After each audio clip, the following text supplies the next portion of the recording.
şeyler arasından gözlerine seni gördüm. Ödül korkun cadısından Halirek seni sevdim. Görseyle gördüm seni, görseyle gördüm.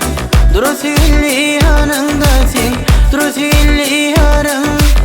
Görseyle gördüm seni, görseyle gördüm. Droseyle yanındasın, droseyle yarım.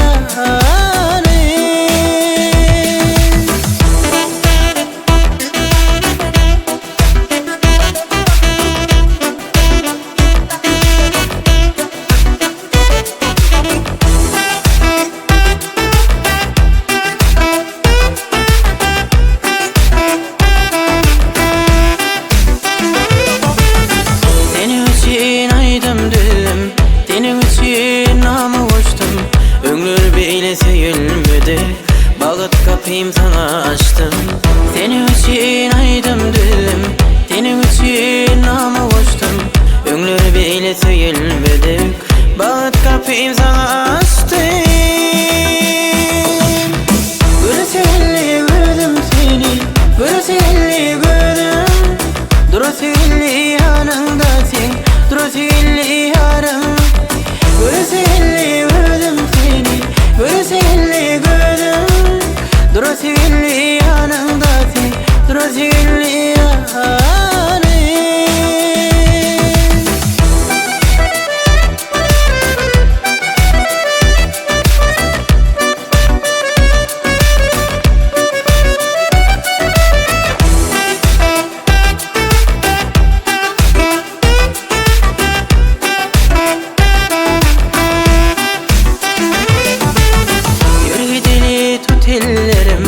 Durmuşum gülledeli, vasfın söyler dillerim. Sevaydım annekinleneli, yürgideli tut ellerim. Durmuşum gülledeli, vasfın söyler dillerim. Sevaydım annekinleneli. Görseyle gördüm seni, görseyle gördüm.